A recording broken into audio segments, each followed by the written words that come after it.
Hello friends, स्वागत है आप सभी का मेरे इस यूट्यूब चैनल में। जैसा कि आप जानते हैं कि थर्मोडायनामिक्स का यहाँ पर कंप्लीट कोर्स चल रहा है। ओके, तो प्रीवियस लेक्चर में हम लोगों ने रेफ्रिजरेटर के बारे में देखा था।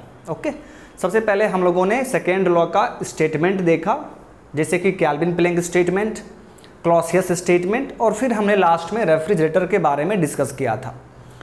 आज के इस सेशन में हम लोग स्टार्ट करने जा रहे हैं हीट पंप। तो हीट पंप का यहाँ पर कुछ बेसिक कॉन्सेप्ट लिया जाएगा। ओके, उसके बाद फिर हम लोग आगे मूव करेंगे। तो आइए माय डियर, यहाँ पर देखते हैं कि हीट पंप होता क्या है।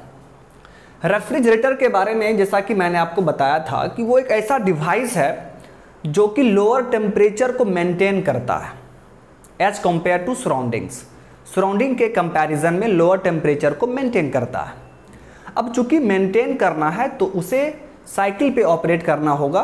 ठीक है, मेंटेन करने का मतलब यह है कि कंटिन्यूअसली मेंटेन होना चाहिए। ऐसा नहीं कि कुछ टाइम के लिए टेम्परेचर को लोअर कर दे और फिर वो अपना फंक्शन करना बंद कर दे, ऐसा नहीं। तो अगर वो किसी प्रोसेस पे काम करे, अगर रेफ्रिजरेटर किसी प्रोसेस पे काम करता है, दैट मीन्स कि प्रोसेस तो एंड होगा, कुछ टाइम के बाद आपका प्रोसेस एंड हो जाएगा, तो फिर आपका वो लोअर टेम्परेचर को मेंटेन करना भी बंद कर देगा। इसीलिए कंटिन्यूअसली साइकिल पे वर्क करना चाहिए। ओके, इसीलिए मैंने आपको बताया था कि refrigerator must operate on A cycle. अब वही चीज़ यहाँ पर देखिए हीट पंप के केस में माय डियर, तो ये एक ऐसा डिवाइस है जो हायर टेम्परेचर को मेंटेन करता है, यानी ये सिस्टम के टेम्परेचर को हाई रखेगा एज कंपेयर टू सराउंडिंग्स। अगर आप सराउंडिंग के कंपैरिजन में देखते हैं तो ये सिस्टम के टेम्परेचर को हायर मेंटेन रखेगा। ओके, जैसे फॉर एग्जांपल मान लीजिए कि आपको ये रूम, इस रूम का टेम्परेचर हाई रखना है। ठीक है, विंटर के टाइम में आपको इसका टेम्परेचर हाई रखना है, तो आप क्या करेंगे, तो आप बेसिकली यहाँ पर हीट पंप को इंस्टॉल कर देंगे। वो हीट पंप क्या करेगा कि सराउंडिंग के कंपैरिजन में यहाँ का सिस्टम का टेम्परेचर को हाई रखेगा एंड हाई पर मेंटेन रखेगा। ठीक है, अब चूंकि इसको भी मेंटेन रखना है, that means heat pump must operate on A cycle. Heat pump को भी साइकिल पे ही ऑपरेट करना पड़ेगा। ओके, चूंकि इसको भी टेम्परेचर को हायर मेंटेन रखना है। ओके, चलिए तो इसका डेफिनेशन पहले देख लिया जाए my dear. It is a device, it is a device which maintains higher temperature, which maintains higher temperature as compared to surroundings, as compared to surroundings. Okay, चलिए अब देखिए यहां पर as temperatures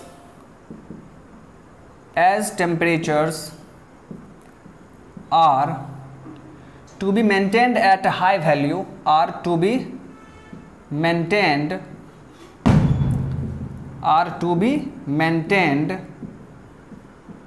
so this device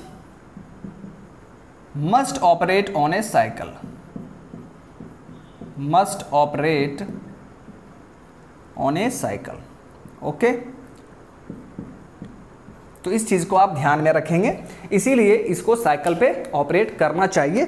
क्योंकि अगर cycle पे ये operate नहीं कर रहा है तो आप देख लीजिए, मान लीजिए कि कोई प्रोसेस है, अगर हीट पंप किसी प्रोसेस पे काम कर रहा है तो प्रोसेस का देखिए ये इनिशियल पॉइंट हो गया माय डियर, मान लीजिए, और ये फाइनल पॉइंट हो गया।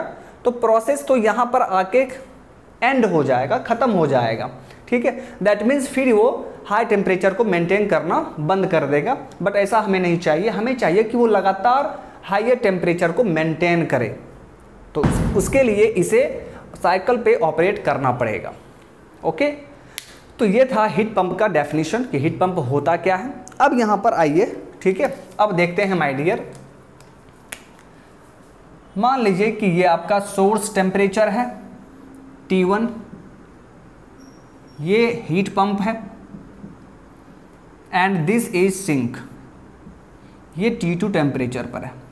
ओके, ये लोअर टेम्परेचर है, दैट मीन्स ये आपका सराउंडिंग टेम्परेचर होगा, सराउंडिंग टेम्परेचर, जो कि क्या रहेगा माय डियर, लोअर रहेगा, ये लोअर टेम्परेचर रहता है। फिर देखिए ये हायर टेम्परेचर है, that means system temperature, system temperature, और ये क्या रहेगा माय डियर, हायर। आप इसे रूम टेम्परेचर भी कह सकते हैं। ओके, तो मैंने यहाँ पर सिस्टम लिख दिया है तो आपको कंफ्यूजन नहीं होना चाहिए। अब देखिए माय डियर यहाँ पर क्या होगा, तो ये हीट पंप कंटिन्यूअसली सराउंडिंग से हीट को निकाल कर माय डियर ये कंटिन्यूअसली सिस्टम को प्रोवाइड करता रहेगा, सिस्टम को कंटिन्यूअसली हीट प्रोवाइड करता रहेगा। ठीक है, इसीलिए सिस्टम का टेम्परेचर हायर मेंटेन रहता है। ठीक है, और चूंकि लोअर टेम्परेचर से आप देख रहे हैं हायर टेम्परेचर में हीट का ट्रांसफर हो रहा है, बट यहाँ पर मैंने एनर्जी इनपुट प्रोवाइड नहीं किया है, दैट मीन्स ये गलत हो गया। क्लॉसियस स्टेटमेंट का कहना है कि लोअर टेम्परेचर से हायर टेम्परेचर में हीट का ट्रांसफर तब तक नहीं हो सकता है जब तक आप वहाँ पर एक्सटर्नल हीट इनपुट प्रोवाइड ना कर दें। तो इसको वर्क इनपुट चाहिए, हीट पंप को भी वर्क इनपुट चाहिए my dear. And heat pump का फंक्शन क्या है, तो हीट पंप को माय डियर ये हायर टेम्परेचर को मेंटेन रखना है। मेंटेन का मतलब ये कांस्टेंट रहे, ठीक है, फ्लक्चुएशन यहाँ पर ना हो, मेंटेन रहे। तो ये कैसे पॉसिबल है, थोड़ा ध्यान से सोचिए इस बारे में। तो ये हीट पंप क्या करेगा, लोअर टेम्परेचर बॉडी से हीट को लगातार ये निकालते रहेगा एंड इस हायर टेम्परेचर को प्रोवाइड करते रहेगा लगातार, कंटिन्यूअसली। ठीक है, जिसके कारण इसका टेम्परेचर मेंटेन रहता है। थोड़ा देर के लिए मान लीजिए कि कुछ टाइम के लिए इसने हीट सप्लाई किया इसको और फिर हीट सप्लाई करना बंद कर दिया, तो माय डियर इसको चूंकि इसने कुछ टाइम के लिए हीट सप्लाई किया था तो इसका टेम्परेचर राइज करेगा, बट फिर इसने हीट सप्लाई करना बंद कर दिया तो क्या होगा, तो उसका टेम्परेचर फिर से फॉल करने लगेगा। इसीलिए बोला गया है कि ये लगातार उसको हीट सप्लाई करते रहता है। ठीक है, इसीलिए सिस्टम का टेम्परेचर हायर मेंटेन रहता है। अब यहाँ पर देखिए, जैसा कि मैंने आपको बताया कि हीट पंप को हम लोग विंटर के टाइम में रूम में इंस्टॉल करते हैं, तो उस टाइम सराउंडिंग का टेम्परेचर क्या होगा माय डियर, बहुत ही कम होगा। ठीक है, एंड हमें रूम के टेम्परेचर को हाई रखना है, हायर मेंटेन रखना है। तो ये क्या करेगा, तो ये लगातार सराउंडिंग से यानी बाहर से हीट को लगातार रूम में सप्लाई करते रहेगा। ठीक है, जिससे क्या होगा, रूम का टेम्परेचर हाई मेंटेन रहेगा। ओके, तो इस तरह ये वर्क करता है माय डियर। अब यहाँ पर देखिए, जैसा कि मैंने रेफ्रिजरेटर के केस में देखा था कि वहाँ पर हमें डिजायर्ड इफेक्ट क्या मिल रहा था, कूलिंग इफेक्ट, उसका फंक्शन था कूलिंग करना। बट हीट पंप का फंक्शन क्या है माय डियर, इसका फंक्शन है हीट करना, हीटिंग इफेक्ट। तो यहाँ पर हमारा डिजायर्ड इफेक्ट क्या होगा, हीटिंग इफेक्ट। अब यहाँ पर सोचिए हीटिंग इफेक्ट यहाँ पर कौन सा है, तो देखिए इस हीट के वैल्यू के कारण चूंकि ये हीट लगातार सिस्टम में जा रहा है, सिस्टम को मिल रहा है, इसीलिए सिस्टम का टेम्परेचर हाई मेंटेन है, इसीलिए इस हीट ट्रांसफर को हम लोग हीटिंग इफेक्ट कहते हैं। ओके, क्योंकि इसी के कारण ये हीट हो पा रहा है और इसका टेम्परेचर हाई मेंटेन्ड है। So this heat Q1 is called heating effect. Okay, तो आइए यहाँ पर देखिए, तो मैं यहाँ पर आपको वो सेंटेंस लिख दे रहा हूँ। ठीक है, here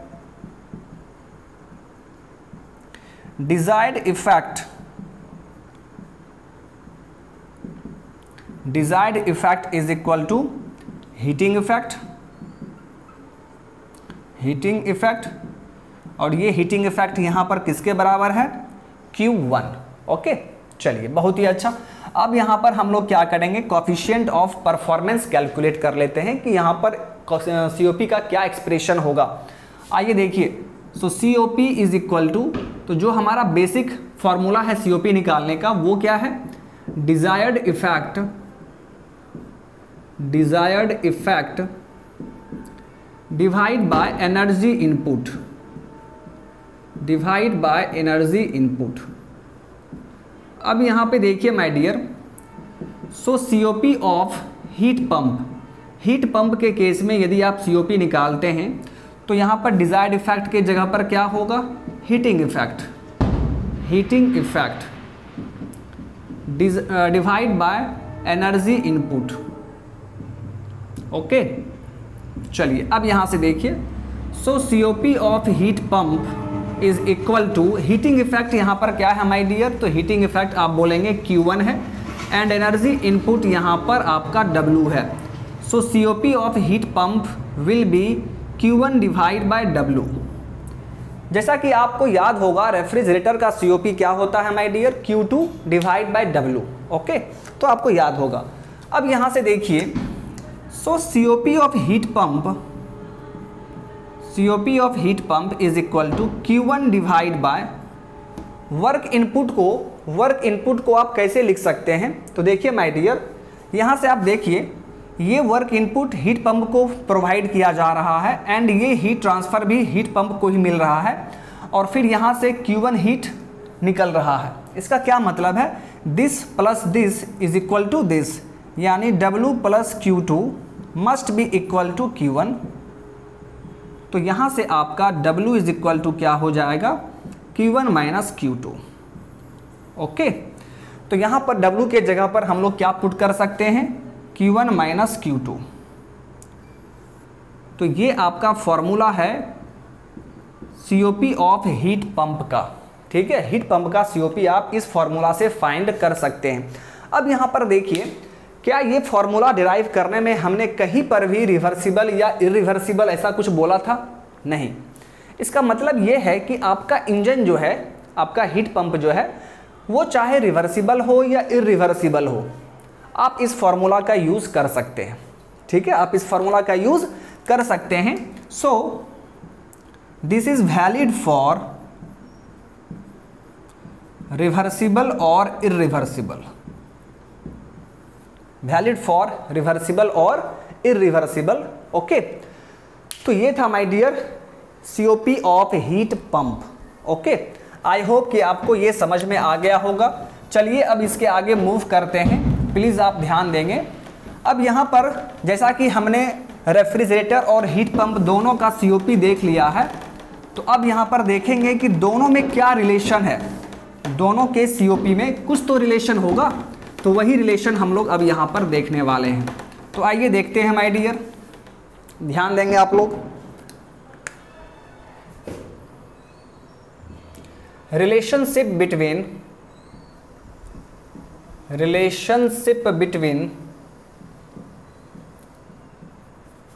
COP of heat pump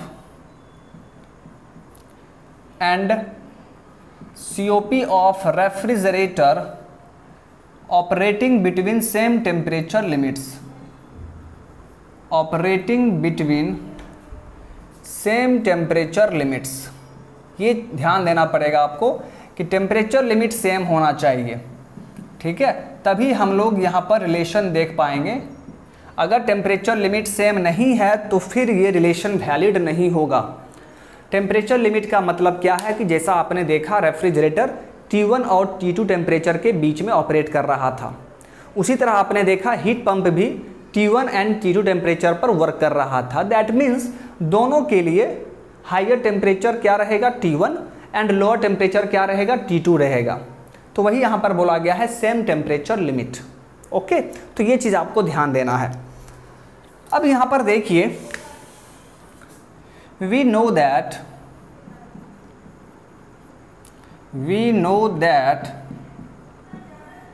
COP of refrigerator is equal to Q2 divide bye Q1 minus Q2। ये हमने पढ़ा था, आपको याद होगा।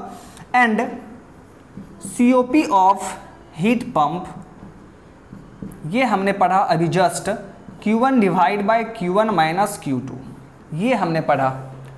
अब यहाँ पर देखिए, अब यदि हमें COP of heat pump minus COP of refrigerator अगर निकालने के लिए बोल दिया जाए कि दोनों के COP को आप माइनस कर दीजिए।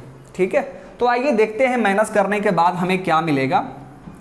COP ऑफ हीट पंप आप जानते हैं Q1 divide bye Q1 minus Q2 minus COP of refrigerator Q2 divide bye Q1 minus Q2। तो यहाँ पर आपका डिनोमिनेटर में क्या रहेगा, Q1 माइनस Q2, एंड ऊपर में भी आपका Q1 माइनस Q2 आ जाएगा। तो ये वैल्यू आपका 1 आ जाएगा। That means COP of heat pump minus COP of refrigerator will be equal to 1, but कब, तो जब दोनों का टेम्परेचर लिमिट सेम होगा।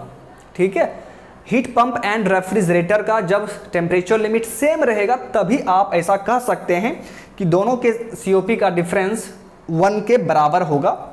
और यहाँ पर आप ये भी कह सकते हैं my dear, COP of heat pump will be equal to 1 plus COP of refrigerator. देखिए माय डियर, अगर हीट पंप एंड रेफ्रिजरेटर का टेम्परेचर लिमिट सेम है तो उस टाइम हीट पंप का COP रेफ्रिजरेटर के COP से 1 ज़्यादा होता है। ओके, ये चीज़ आपको ध्यान में रखना है। यहाँ पर स्मॉल न्यूमेरिकल पूछा जाता है। ठीक है, छोटा सा आपको न्यूमेरिकल पूछा जाएगा, तो आपको बस यही ध्यान देना है कि अगर टेम्परेचर लिमिट सेम रहेगा तो रेफ्रिजरेटर का जो COP होगा उसमें आप सिर्फ 1 ऐड कर दीजिए, वही आपका हीट पंप का COP हो जाएगा। ओके, आई होप कि आपको यहाँ समझने में कोई भी किसी भी तरह का दिक्कत नहीं हुआ होगा। ठीक है, एंड ये दोनों किसके लिए वैलिड है माय डियर, मैं फिर से यहाँ पर आपको लिख दे रहा हूँ। This formula is valid only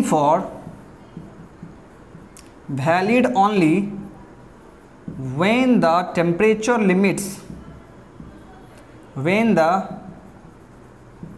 temperature limits for both refrigerator and heat pump is same, तभी आप इस फॉर्मूला का यूज़ कर सकते हैं। ओके, आई होप कि आपको यहाँ पर किसी भी तरह का दिक्कत अब नहीं होना चाहिए। ठीक है, तो ये रिलेशनशिप था माय डियर दोनों के बीच में। ठीक है ना, चलिए अब इसके आगे हम लोग मूव करते हैं। इस पर बेस्ड क्वेश्चन भी पूछा गया है एग्जाम में, तो वो हम लोग लास्ट में देख लेंगे जब आपका चैप्टर एंड होगा, तो फिर वहाँ पर हम लोग कुछ क्वेश्चन को भी देखेंगे जो प्रीवियस ईयर एग्जाम में पूछा गया हुआ है। ठीक है, आइए अब यहाँ पर हम लोग इसके आगे बात करते हैं। अब यहाँ पर एक स्मॉल कॉन्सेप्ट है जो कि आपको ध्यान में रखना है। तो आपका हेडिंग है, ध्यान देंगे, prove that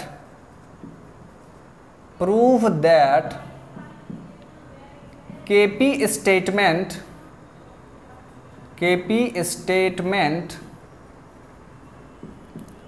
and Clausius statement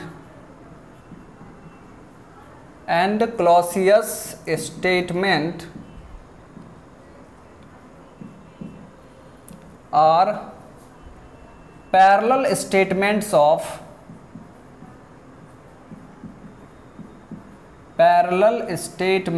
of second law of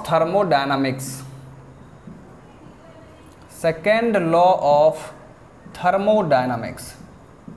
देखिए हमें क्या प्रूफ करना है, हमें प्रूफ करना है माय डियर कि Kelvin Planck statement and Clausius statement, जो कि सेकेंड लॉ का ही स्टेटमेंट है, ये दोनों एक दूसरे का पैरेलल स्टेटमेंट है। ठीक है, यानी ये दोनों ही स्टेटमेंट जो है वो सेकेंड लॉ का पैरेलल स्टेटमेंट है। अब इसका क्या मतलब है, पैरेलल स्टेटमेंट का क्या मतलब है, इस चीज़ को आप समझिए। मान लीजिए कि कहीं पर केल्विन प्लैंक स्टेटमेंट का वायोलेशन हो रहा है, उल्लंघन हो चुका है। ठीक है, उसका वायोलेशन हो गया, तो इसका मतलब ये होगा कि वहाँ पर क्लॉसियस स्टेटमेंट का भी वायोलेशन होगा। अगर कोई एक स्टेटमेंट का वायोलेशन हो रहा है कहीं पर, तो इसका मतलब है कि दूसरा स्टेटमेंट का भी वायोलेशन वहाँ पर होगा। इसीलिए दोनों को पैरेलल स्टेटमेंट कहा गया है। यही रीज़न है कि दोनों को पैरेलल स्टेटमेंट कहा गया है। ओके, आई होप कि आपको इसका मतलब समझ में आ गया होगा कि पैरेलल स्टेटमेंट का क्या मतलब है। तो अब देखिए, तो यहाँ पर दो केस हो सकता है। फर्स्ट केस में क्या होगा, आप मान के चलेंगे कि केल्विन प्लैंक स्टेटमेंट का वायोलेशन हो रहा है, और फिर आप देखेंगे जब आगे मूव करेंगे तो आप देखेंगे कि क्लॉसियस स्टेटमेंट का भी वायोलेशन आगे हो जाएगा। सेकेंड केस में क्या होगा कि आप स्टार्टिंग में क्लॉसियस स्टेटमेंट का वायोलेशन लेके चलेंगे और फिर आगे मूव करने पर आपको मालूम चल जाएगा कि वहाँ पर केपी स्टेटमेंट का भी वायोलेशन हो चुका है। तो दो केस पॉसिबल है, तो दोनों केस हम लोग नहीं देखेंगे, सिर्फ एक केस हम लोग लेके चलते हैं, उसी एक केस में आपको सब कुछ समझ में आ जाएगा। ओके, तो आइए माय डियर, ध्यान देंगे आप।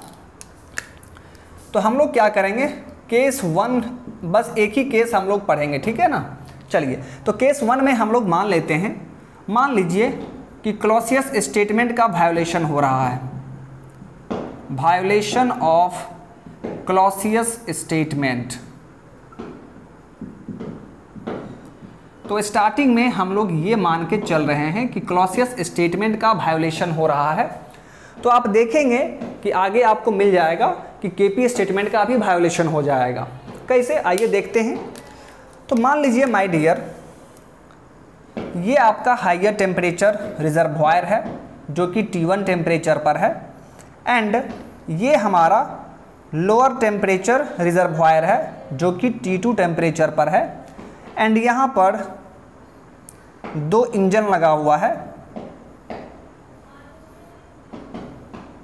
अब यहाँ से देखिए, ये मान लीजिए आपका इंजन 1 है, ये आपका इंजन 2 है, और चूंकि हमने क्या लिया है, क्लॉसियस स्टेटमेंट का वायोलेशन हम लोग ले चुके हैं, तो इस चीज़ को फुलफिल करना होगा।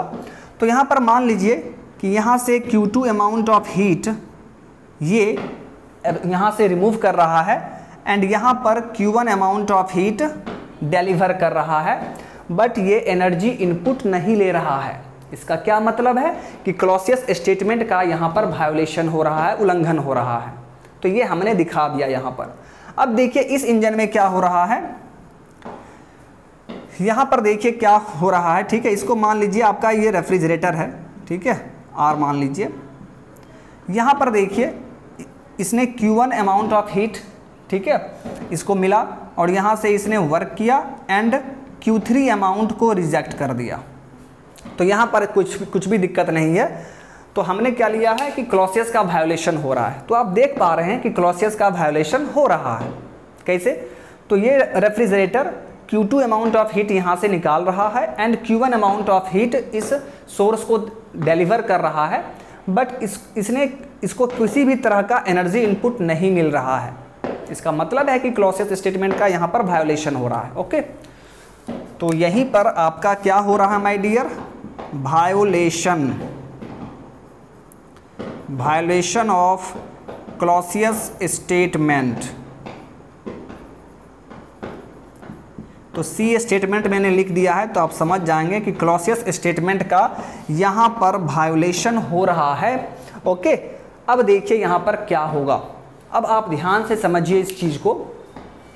तो देखिए माय डियर, ये refrigerator Q1 amount of heat इस रिजर्वॉयर को सप्लाई कर रहा है, और ये रिजर्वॉयर वही Q1 अमाउंट ऑफ हीट, वही सेम अमाउंट ऑफ हीट ये इस इंजन को डिलीवर कर रहा है। तो बताइए इस रिजर्वॉयर का कोई फंक्शन यहाँ पर है क्या? इस रिजर्वॉयर से कुछ हीट कहीं पर जा रहा है? नहीं, ये हीट इसको मिला, वही हीट इसको मिल गया। ओके, दैट मीन्स ये रिजर्वॉयर अपना हीट जो है, अपना एनर्जी प्रोवाइड नहीं कर रहा है। तो इस रिजर्वॉयर का यहाँ पे रहने से कोई फ़ायदा नहीं है। अगर ये रिजर्वॉयर यहाँ पे नहीं होता फिर भी ये प्रॉपरली काम करेगा। कैसे? ये Q1 amount of heat direct इसको सप्लाई हो जाएगा, क्योंकि इसका तो कोई फंक्शन है ही नहीं। रिजर्वॉयर का क्या फंक्शन पढ़ा था आपने? तो रिजर्वॉयर का फंक्शन पढ़ा था आपने कि ऐसा डिवाइस जो कंटिन्यूसली हीट को सप्लाई करे या रिमूव करे, ठीक है, या रिमूव हो रहा हो वहाँ से, बट उसका टेम्परेचर चेंज नहीं होगा। बट यहाँ पर देखिए ये हीट सप्लाई नहीं कर पा रहा है, मतलब ये अपना हीट सप्लाई नहीं कर पा रहा है। इसको Q1 अमाउंट मिला, वही हीट इसको मिल गया। तो इसका अपना हीट नहीं जा रहा है कहीं, दैट मीन्स ये सप्लाई नहीं कर रहा है, तो फिर इसको यहाँ पर रहने से कोई फ़ायदा हमें नहीं मिल रहा है। तो हम क्या करेंगे, इसको यहाँ से रिमूव कर देंगे, इसका कोई काम ही नहीं है। तो यहाँ पर देखिए माय डियर, तो आप क्या करेंगे, तो जब उसका कोई काम वहाँ पर नहीं है तो आप देखिए डायरेक्ट क्या करेंगे, ये आपका लोअर टेम्परेचर रिजर्वॉयर है, यहाँ पर देखिए ये आपका रेफ्रिजरेटर था, ये आपका इंजन था माय डियर, और यहाँ पर हमें वर्क मिल रहा है, this is Q3, this is Q1, and ये आपका रेफ्रिजरेटर है, this heat is Q2 and this is Q1। तो यही हीट क्या होगा, यही हीट इसके पास चला आएगा, यही हीट उसके पास चला आएगा। दैट मीन्स इस रिजर्वायर का कोई भी काम यहाँ पर नहीं है एज आई से। अब यहाँ पर देखिए, अब यहाँ पर आप इसको देखकर आपको क्या फील हो रहा है, आप क्या देख रहे हैं कि हमें यहाँ पर इस सिस्टम से हमें W अमाउंट ऑफ वर्क मिल रहा है, हमें इस पूरे सिस्टम से W अमाउंट ऑफ वर्क मिल रहा है, बट हम क्या देख रहे हैं कि ये पूरा सिस्टम जो है सिर्फ एक ही रिजर्वायर के साथ हीट का आदान प्रदान कर रहा है, हीट का इंटरेक्शन कर रहा है। और केल्विन प्लैंक स्टेटमेंट में हमने क्या पढ़ा था कि ऐसा कोई भी अगर डिवाइस या सिस्टम आपको मिल जाए जो कि सिर्फ एक रिजर्वायर के साथ हीट का आदान प्रदान कर रहा हो, तो वो पॉसिबल ही नहीं है, ऐसा मशीन पॉसिबल है ही नहीं, एग्जिस्ट ही नहीं करता है। इसका क्या मतलब है कि यहाँ पर केल्विन प्लैंक स्टेटमेंट का उल्लंघन हो रहा है। आप देख रहे हैं कि सिर्फ एक ही रिजर्वायर है और हमें वर्क भी मिल रहा है, इसका मतलब है कि यहाँ पर केल्विन प्लैंक स्टेटमेंट का उल्लंघन हुआ है। जो स्टेटमेंट केल्विन प्लैंक के द्वारा दिया गया था उसका यहाँ पर उल्लंघन हो रहा है, ठीक है। ये उस चीज़ को सेटिस्फाई नहीं कर रहा है। केपी स्टेटमेंट का कहना था कि अगर सिर्फ एक रिजर्वायर के साथ वो हीट का आदान प्रदान कर रहा है तो वो मशीन पॉसिबल ही नहीं है, बट यहाँ पर क्या देख रहे हैं, हमें तो वर्क भी मिल रहा है। इसका मतलब है कि ये आपका केल्विन प्लैंक स्टेटमेंट का यहाँ पर उल्लंघन हो रहा है। ओके, तो आप यहाँ पर पॉइंट क्या लिखेंगे my dear, as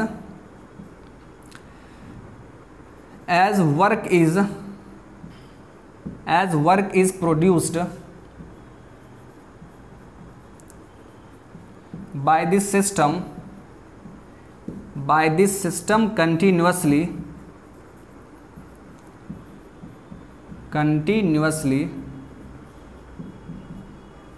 but interacting heat या ठीक है, ये interacting heat with a single reservoir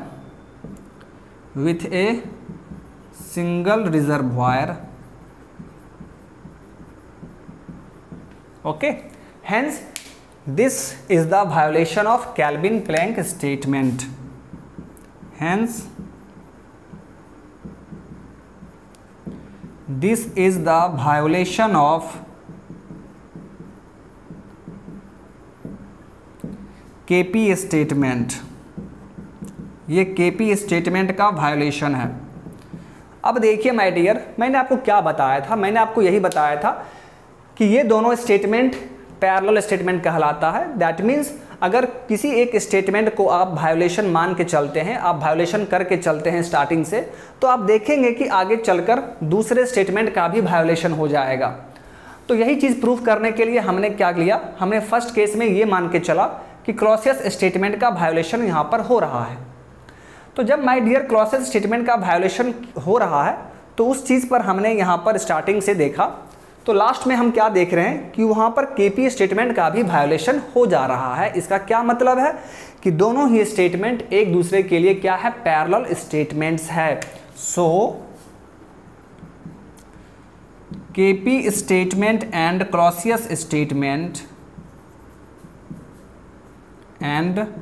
Clausius statements are parallel statements of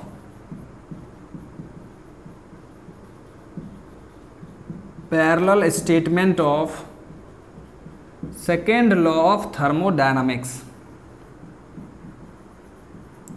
okay, यही हमें प्रूफ करना था माय डियर, और हमने प्रूफ कर दिया है। और सेम आप दूसरा केस लेंगे। दूसरा केस में क्या करेंगे, हम लोग पहले केपी स्टेटमेंट का वायोलेशन करेंगे, और फिर जब आप आगे मूव करेंगे तो आप देखेंगे कि क्लॉसियस स्टेटमेंट का भी वायोलेशन वहाँ पर अपने आप हो जाएगा। ठीक है, तो यही अप्रोच है माय डियर। तो केस 2 करने का ज़रूरत नहीं है, आपने देख लिया और आपको समझ में आ भी गया होगा कि दोनों ही स्टेटमेंट को हम लोग पैरेलल स्टेटमेंट कहते हैं। और पैरेलल का मतलब क्या है ये भी मैंने आपको बता दिया है। तो चलिए अब इसके आगे मूव करते हैं माय डियर। अब यहाँ पर हम लोग थोड़ा सा बात करेंगे कार्नोट साइकिल के बारे में।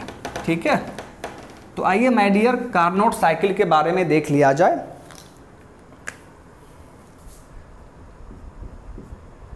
कार्नोट साइकिल,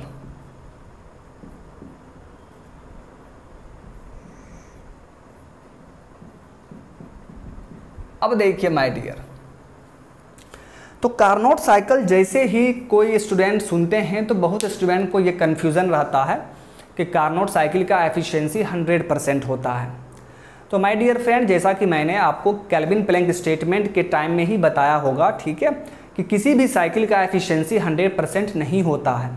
अगर उसका एफिशिएंसी 100% हो जाता है तो इसका क्या मतलब है कि वो सिर्फ एक ही रिजर्वॉयर के साथ हीट का इंटरेक्शन कर रहा है, तो फिर आपका केल्विन प्लैंक स्टेटमेंट का वायोलेशन हो जाएगा।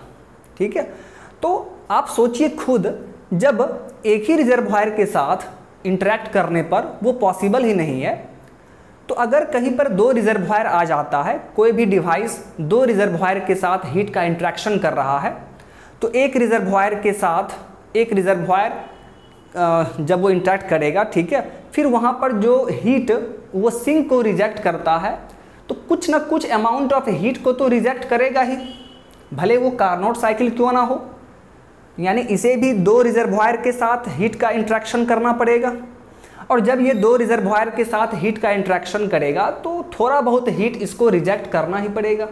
ठीक है, और जब थोड़ा भी हीट रिजेक्ट कर देता है तो फिर एफिशिएंसी तो 100% नहीं होगा, एफिशिएंसी क्या होगा, लेस देन 100%। बट आप ये कह सकते हैं कि इसका एफिशिएंसी मैक्सिमम होगा, यानी ये कम हीट को रिजेक्ट करेगा। ओके, तो देखिए माय डियर, कार्नोट साइकिल ये एक रिवर्सिबल साइकिल है। ओके, कार्नोट साइकिल क्या है आपका, ये आपका रिवर्सिबल साइकिल है, रिवर्सिबल साइकिल। तो पूरे मैकेनिकल इंजीनियरिंग में आप बहुत सारे रिवर्सिबल साइकिल के बारे में पढ़ेंगे, जैसे आपका कार्नोट साइकिल हो गया, Rankine cycle, auto cycle, diesel cycle. ठीक है, तो बहुत सारे साइकिल के बारे में आप पढ़ेंगे जो रिवर्सिबल होता है। ठीक है, तो पहले आप ये समझिए कि रिवर्सिबल साइकिल का मतलब क्या है। रिवर्सिबल वर्ड तो आप अच्छे से जानते होंगे, बट रिवर्सिबल साइकिल क्या है, रिवर्सल प्रोसेस के बारे में आपने पढ़ा है, बट साइकिल के बारे में आपने नहीं पढ़ा। तो देखिए माय डियर, रिवर्सिबल साइकिल मतलब ये होता है कि साइकिल में मान लीजिए कि 4 प्रोसेस है। मान लीजिए कोई साइकिल है और उसमें 4 प्रोसेस है। अगर वो चारों प्रोसेस रिवर्सिबल हो, अगर वो चारों प्रोसेस रिवर्सिबल हो तो उस पूरे साइकिल को हम लोग रिवर्सिबल साइकिल कहेंगे। ओके, एंड अगर उस 4 प्रोसेस में से 3 प्रोसेस रिवर्सिबल है और 1 प्रोसेस इरिवर्सिबल है, तो हम उसे रिवर्सिबल साइकिल नहीं कहेंगे। रिवर्सिबल साइकिल तभी कहेंगे जब उसमें जितना भी प्रोसेस है वो सभी का सभी रिवर्सिबल होना चाहिए। ओके, और यही रीज़न है जब आप RAC पढ़ेंगे, रेफ्रिजरेशन एंड एयर कंडीशनिंग, तो वहाँ पर आप एक साइकिल के बारे में स्टडी करेंगे, vapour compression refrigeration cycle. My dear, वो रिवर्सिबल साइकिल नहीं होता है, वो इरिवर्सिबल साइकिल है, क्योंकि उस साइकिल में एक ऐसा प्रोसेस होता है जो इरिवर्सिबल होता है, और उसी के कारण पूरा का पूरा साइकिल इरिवर्सिबल हो जाता है। ठीक है, तो ये चीज़ आप ध्यान में रखेंगे। तो माय डियर देखिए, मैं आपको सबसे पहले इसी के बारे में बता दे रहा हूँ। A cycle is said to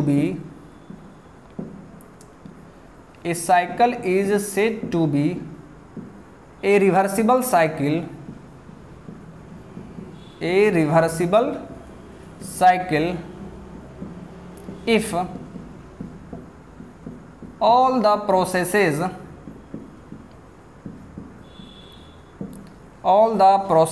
in the cycle are reversible। तो ये आपको ध्यान में रखना होगा, ठीक है ना। चलिए, तो जैसा कि मैंने आपको बताया कि कार्नोट साइकिल रिवर्सिबल है। इसमें 4 प्रोसेस होता है माय डियर। 2 प्रोसेस आइसोथर्मल होगा और 2 प्रोसेस एडियाबैटिक होगा। आइसोथर्मल के बारे में जैसा कि मैंने आपको बताया था कि आइसोथर्मल बहुत ही स्लो प्रोसेस होता है, धीरे धीरे आपका वो प्रोसेस मूव करता है, बहुत ही स्लो होता है। But adiabatic process fast process होता है। तो चूंकि कार्नोट साइकिल में 2 आइसोथर्मल है और 2 एडियाबैटिक है, तो इन दोनों का कॉम्बिनेशन पॉसिबल है ही नहीं। 2 आपका स्लो है, 2 फास्ट है, तो ये एक तरह का डेडली कॉम्बिनेशन हो गया, ठीक है। तो ये इस साइकिल में पॉसिबल है ही नहीं, ठीक है। ये एग्जिस्ट ही नहीं कर पाएगा, आपका साइकिल पॉसिबल ही नहीं हो पाएगा। इसीलिए कार्नोट साइकिल आपका प्रैक्टिकल साइकिल नहीं होता है। ओके, अब यहाँ पर देखिए, इस चीज़ का एग्जाम्पल मैं आपको बता सकता हूँ। जैसे मान लीजिए आपके पास एक बैलगाड़ी है, ठीक है। तो उसमें 2 बैल है, एक बैल आपका बहुत ही कमज़ोर है और एक बैल बहुत ही ताकतवर है, ठीक है। तो क्या वो बैलगाड़ी सही से चल पाएगा? बिल्कुल नहीं चल पाएगा माय डियर, ठीक है। वो बैलेंस ही नहीं हो पाएगा, तो आपका वो फेल कर जाएगा। सेम कंडीशन यहाँ पर भी होता है। कार्नोट साइकिल में 2 प्रोसेस आइसोथर्मल होता है जो कि स्लो है और 2 प्रोसेस एडियाबैटिक है जो कि फास्ट होता है। तो ये कॉम्बिनेशन पॉसिबल नहीं है माय डियर, इसीलिए ये प्रैक्टिकल नहीं है। प्रैक्टिकल आप इसको नहीं देख पाएंगे। ये एक आइडियल साइकिल है, ये बस हमारा इमेजिनेशन है। ओके, हाइपोथेटिकल आप बोल सकते हैं। अब यहाँ पर देखिए, तो फिर आपके मन में सवाल आ रहा होगा कि सर जब ये रिवर्सिबल है और प्रैक्टिकल भी नहीं है, तो फिर हम लोग इसको क्यों पढ़ते हैं? तो माय डियर फ्रेंड, हम लोग इस साइकिल को कंपेयर करने के लिए पढ़ते हैं, कंपेयर करने के लिए, क्योंकि इसका एफिशिएंसी मैक्सिमम होता है। रिवर्सिबल साइकिल है ना, ये आइडियल साइकिल होता है, तो इसका एफिशिएंसी मैक्सिमम होगा। तो आप कोई भी इंजन बनाएंगे तो उसका एफिशिएंसी को आप क्या कहेंगे? Actual efficiency. तो मान लीजिए कि आपके इंजन का एक्चुअल एफिशिएंसी मान लीजिए 55% है और कार्नोट साइकिल का एफिशिएंसी मान लीजिए 85% है। तब तो आप क्या देखेंगे कि कार्नोट का एफिशिएंसी 85 है बट मेरे इंजन का एफिशिएंसी मात्र 55 है। तो आप कंपेयर करेंगे दोनों को कि आखिर हम अपने इंजन में क्या मॉडिफिकेशन करें, क्या मॉडिफिकेशन यहाँ पर किया जाए ताकि हम कार्नोट एफिशिएंसी के बराबर पहुँच सकें, यानी हम अपने इंजन का एफिशिएंसी को बढ़ा सकें। तो कंपेयर करने के लिए, ठीक है, आप ये कह सकते हैं कि स्वयं को मोटिवेट करने के लिए कि ताकि आप अपने इंजन को डेवलप कीजिए, उसको मॉडिफाई कीजिए, दैट मीन्स उसका एफिशिएंसी लगभग कार्नोट के बराबर पहुंच जाए, ठीक है। तो कंपेयर करने के लिए हम लोग इस साइकिल को स्टडी करते हैं। ओके, आई होप कि आपको समझ में आ गया होगा। जैसे आप भी देखते होंगे आपके घर में आप मान लीजिए 2 भाई हैं, आप मान लीजिए पढ़ने में कमज़ोर हैं और आपके बड़े भाई पढ़ने में बहुत तेज़ हैं, तो आपके घर में ही कंपैरिजन होता होगा, ठीक है। तो बार बार आपका कंपैरिजन आपके बड़े भाई के साथ किया जाता होगा कि देखो वो कितना अच्छे से पढ़ता है, तुम क्यों नहीं पढ़ता है। सेम चीज़, सेम कंपैरिजन। तो कार्नोट साइकिल का एफिशिएंसी मैक्सिमम है, बट जो आप इंजन डेवलप कीजिएगा उसका एक्चुअल एफिशिएंसी कम रहेगा क्योंकि वो इरिवर्सिबल साइकिल है। तो फिर उसका एफिशिएंसी को कैसे हम बढ़ाएं ताकि कार्नोट के बराबर हो सके, तो कंपेयर करने के लिए हम लोग इस साइकिल का स्टडी करते हैं। ओके, आई होप कि अब आपका ये चीज़ क्लियर हो गया होगा। तो चलिए यहाँ पर पॉइंट लिखा जाए माय डियर, ध्यान देंगे आप। Carnot cycle consist of 2 isothermal and 2 adiabatic process.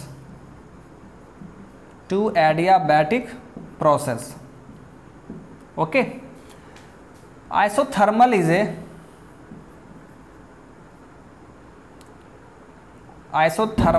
a slow process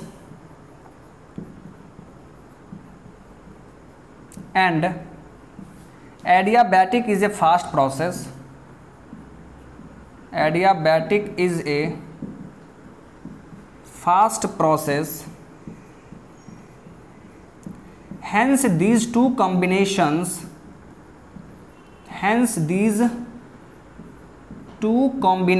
in a cycle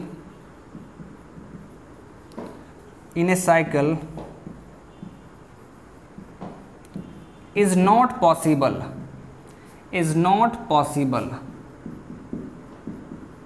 okay तो फिर आप क्या लिखेंगे? सो Carnot cycle is not a practical cycle. Is not a practical cycle.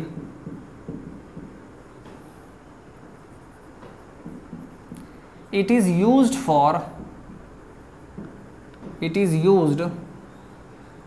comparing other cycles.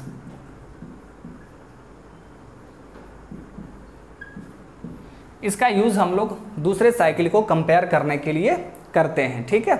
चलिए, और यहाँ पर आपने क्या देखा कि दो आइसोथर्मल होगा, दो एडियाबैटिक होगा। तो आइए कार्नोट साइकिल को हम लोग पीवी डायग्राम पे ड्रॉ करते हैं। ओके, तो प्लीज़ आप लोग ध्यान देंगे।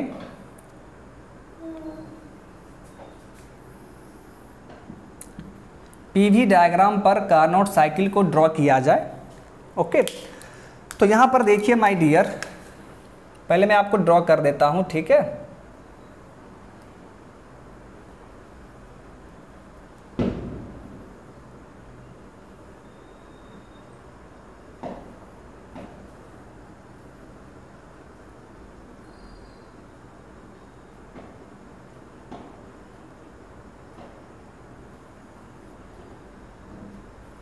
देखिए माय डियर,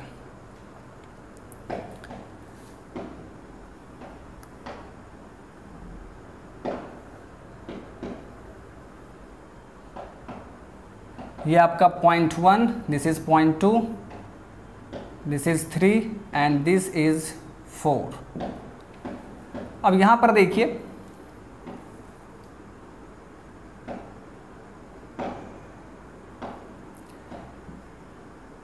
ध्यान देंगे आप लोग, ये आपका आइसोथर्मल प्रोसेस है।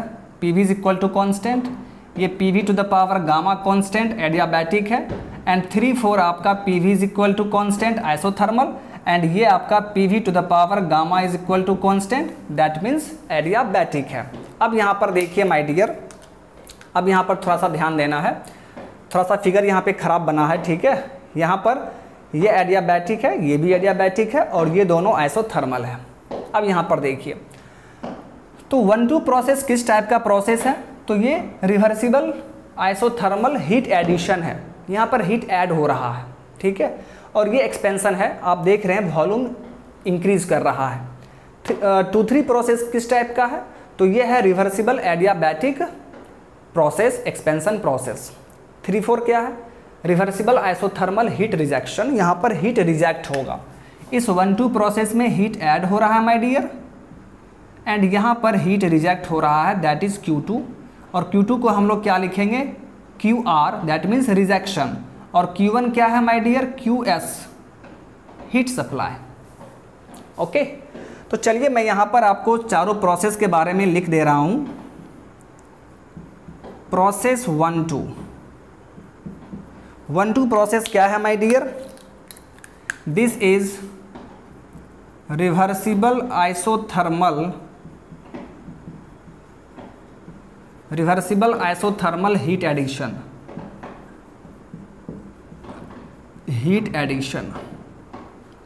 फिर देखिए 2-3 प्रोसेस कैसा है my dear? Reversible adiabatic expansion. फिर देखिए 3-4 प्रोसेस, ये आपका है reversible isothermal heat rejection.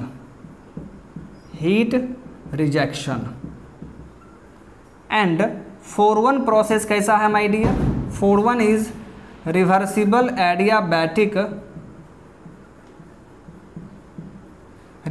Adiabatic compression, volume decrease हो रहा है, दैट मीन्स क्या बोलेंगे आप, कंप्रेशन। तो यही 4 प्रोसेस इस कार्नोट साइकिल में होता है, ठीक है। और चारों का चारों प्रोसेस यहाँ पर रिवर्सिबल होता है, that means isothermal and adiabatic वो रिवर्सिबल प्रोसेस है, ठीक है। तो यहाँ पर हम लोगों ने कार्नोट साइकिल का पीवी डायग्राम देख लिया। अब यहाँ पर देखिए कार्नोट साइकिल का हम लोग यहाँ पर टीएस डायग्राम देख लेते हैं, ओके। कार्नोट साइकिल का टीएस डायग्राम क्या होगा ये भी थोड़ा सा आप देख लीजिए, ध्यान देंगे आप। देखिए my dear, Carnot cycle on TS diagram. S का मतलब क्या है, इंट्रोपी। तो टेम्परेचर इंट्रोपी डायग्राम भी आप यहां पर देख सकते हैं। तो देखिए डायग्राम कैसा बनेगा माय डियर, ये आपका टीएस डायग्राम है कार्नोट साइकिल के लिए। This point is 1 2 3 and 4, okay. अब यहां पर देखिए आप यहां पर क्या देख रहे हैं, 2-3 प्रोसेस। किस टाइप का प्रोसेस है, तो रिवर्सिबल एडियाबैटिक है। जो प्रोसेस रिवर्सिबल एडियाबैटिक हो जाता है उसका इंट्रोपी कांस्टेंट हो जाता है। अभी आपको ये चीज़ समझ में नहीं आया क्योंकि हम लोग इंट्रोपी नहीं पढ़े हैं अभी। जब इंट्रोपी पढ़ेंगे तब वहाँ पर आप देख लेंगे कि जो प्रोसेस रिवर्सिबल एडियाबैटिक होता है उसका इंट्रोपी कांस्टेंट रहता है। दैट मीन्स इस 2-3 प्रोसेस में देखिए, 2-3 प्रोसेस में इंट्रोपी कांस्टेंट है माय डियर। उसी तरह 4-1 प्रोसेस में भी देखिए रिवर्सिबल एडियाबैटिक है तो इंट्रोपी कांस्टेंट होगा। तो 4-1 प्रोसेस में भी देखिए इंट्रोपी कांस्टेंट है, ओके। चलिए अब यहाँ पर देखिए 1-2 प्रोसेस में हीट ऐड हुआ है। तो 1-2 प्रोसेस में माय डियर हीट ऐड हुआ है, दैट इज Q1 या आप उसे क्या बोलेंगे QS। एंड 3-4 प्रोसेस में हीट रिजेक्ट हुआ है, दैट इज Q2 या आप उसे क्या बोलेंगे हीट रिजेक्शन। एंड ये heat rejection my dear lower temperature पर होगा, आप जानते हैं। And heat supply higher temperature पर होता है, TH का मतलब क्या है, higher temperature, TL lower temperature. तो आप जानते हैं कि किसी भी इंजन में, किसी भी डिवाइस में हीट एडिशन हायर टेम्परेचर पर होता है and heat rejection lower temperature पर होता है। तो इस कार्नोट साइकिल को आप रिप्रेजेंट भी कर सकते हैं, ठीक है। तो इसे हम लोग कैसे रिप्रेजेंट करेंगे, ध्यान दीजिएगा।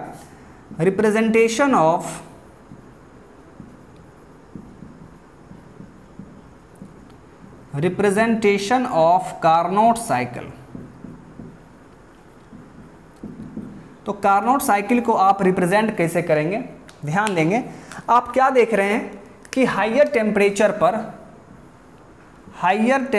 पर माय डियर हीट सप्लाई हो रहा है एंड लोअर टेम्परेचर पर हीट रिजेक्ट हो रहा है, ठीक है। लोअर टेम्परेचर पर देखिए हीट का रिजेक्शन हो रहा है, that is Q2 and higher temperature से हीट सप्लाई हो रहा है, दैट इज Q1 या QS। और ये आपका कार्नोट साइकिल है और यहाँ से हमें क्या मिलेगा, वर्क ट्रांसफ़र हमें मिलेगा, यहाँ पर वर्क हमें मिलेगा, ठीक है। तो ये आपका कार्नोट साइकिल है। और कार्नोट साइकिल क्या होता है माय डियर, रिवर्सिबल होता है, ओके। तो ये चीज़ आप ध्यान में रखेंगे। अब यहाँ पर देखिए जब हम लोग कार्नोट साइकिल का न्यूमेरिकल सॉल्व करते हैं, ठीक है, तो वहाँ पर यहाँ T1 लिखते हैं और यहाँ T2 लिखते हैं। तो फिर वहाँ पर कंफ्यूज नहीं होना है कि सर ने 1 और 2 यहाँ पॉइंट बताया था तो इसके हिसाब से T1 बराबर T2 है। यहाँ पर T1 बराबर क्या है, T2 है, क्योंकि 1-2 क्या है, आइसोथर्मल प्रोसेस है। तो T1 और T2 बराबर होगा, ठीक है। तो फिर यहाँ पर T1 और T2 कैसे लिखेंगे माय डियर फ्रेंड, यहाँ पर T1 जो आप लिखते हैं ना यहाँ पर, उस T1 का मतलब होता है हायर टेम्परेचर। और यहाँ पर जो T2 लिखते हैं ना वो आपका लोअर टेम्परेचर होता है, लोअर टेम्परेचर। तो उसी हायर लोअर को डिफ्रेंशिएट करने के लिए हम लोग T1 T2 का यूज़ करते हैं। तो कन्फ्यूज़न की बात ही नहीं है। अगर आप यहाँ पर T1 भी लिखते हैं या T2 भी लिखते हैं तो आपके दिमाग में ये बिल्कुल नहीं आना चाहिए कि ये T1 और T2 दोनों यही टेम्परेचर है। नहीं माय डियर, T1 आप जब भी लिखते हैं तो आपके दिमाग में ये रहता है कि हाइयर टेम्परेचर। तो यहाँ पर हाइयर टेम्परेचर कौन सा है माय डियर? ये वाला। दैट मीन्स यहाँ जो T1 और T2 होगा उसे ही हम T1 कहेंगे, और जो लोअर टेम्परेचर होगा वो ये टेम्परेचर होगा और उसे ही हम क्या लेंगे? T2 लेंगे। ओके, तो कन्फ्यूजन की बात नहीं है माय डियर, तो ये चीज़ आप ध्यान में रखेंगे। तो कार्नोट साइकिल को हम लोग इस तरीके से रिप्रेजेंट करते हैं। ओके, आई होप कि आपको कार्नोट साइकिल अच्छे से समझ में आ गया होगा। ठीक है, तो देखिए माय डियर, आज के क्लास में हम लोगों ने कार्नोट साइकिल कंप्लीट कर लिया है। ठीक है, और कार्नोट साइकिल में एक बार मैं फिर से बता दे रहा हूँ कि कार्नोट साइकिल रिवर्सिबल होता है।